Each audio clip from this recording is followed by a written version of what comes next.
Welcome to Stasisen, and today we're doing a review on the STV, Greycat STV. This is the newest ground vehicle of the game. Now, it doesn't have any real combat capabilities, it's more like a off-terrain racing vehicle with some nice extensions. As for its components, it's only got the power plant and the cooler. It doesn't really need to change much because it's not a combat vehicle, nor will it survive longer anyway to have any sort of like military or industrial grade for that matter. It's not the smallest vehicle, although compared to Tumbril series, it's quite small for its size. There are a few things this vehicle does offer. A weapon rack for both the driver and the passenger seat on the side. It does seem to have a fuel tank, or at least it's lit, and a big spare wheel on the back.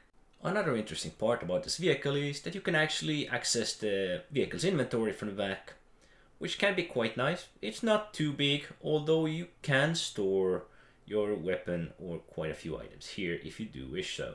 And it also has a special place for cargo boxes. You can store 2 in the back, and it pops out nicely like this. Because it is quite small compared to the Tumbril, you can actually turn this vehicle around in Greycat Black without touching any of the walls. Vehicles like Tumbril Cyclone would even have hard time getting it out the side doors if I remember correctly.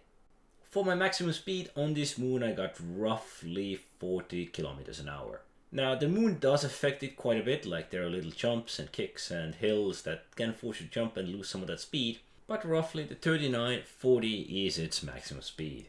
Now it may perform better on some other terrain, but this is what I got. It does offer some nice lights for the dark, but then again, there are plenty of ships that offer bigger lights and can illuminate a lot more, but still it's good that these vehicles have these. One of my bigger concerns actually was the weapon rack, because as you know, sometimes they bug out on ships and that actually working here was a pretty nice surprise. Then again, I may have just been lucky because sometimes on the ships they work like that as well, but more often than not, they were pretty bugged on ships.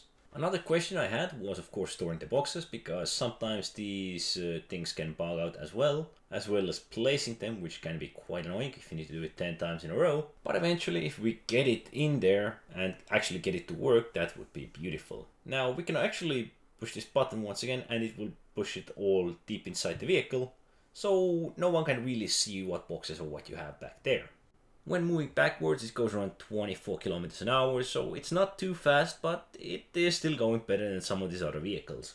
And of course, this vehicle does have a lot of mass, so it can push ships like Greycat Black, although that's probably because the engines are still on, and so the vehicle is more controllable by pushing it by winds and so.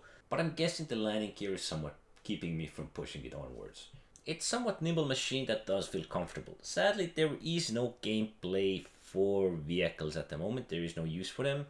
But I do like the feel of this vehicle. I like that it is small, yet it is an off-road vehicle. It is semi-nimble, it's got the storage area in the back, you can even store boxes, you can store weapons. Not that those are really vital at the moment, but I'm guessing they're part of the bigger dynamic universe whenever we will be unable to sit in the main seat with our weapon on our back.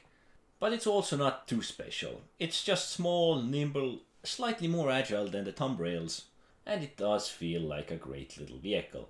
But since there is no vehicle gameplay at the moment, I don't really see the need for this little special vehicle. Any kind you can buy will do if you want a ground vehicle, hovering vehicle. It's just a bit more compact version of Tumbril, and with some little extras that you, didn't know you needed or have never ever needed before. So try it, play it at your own risk.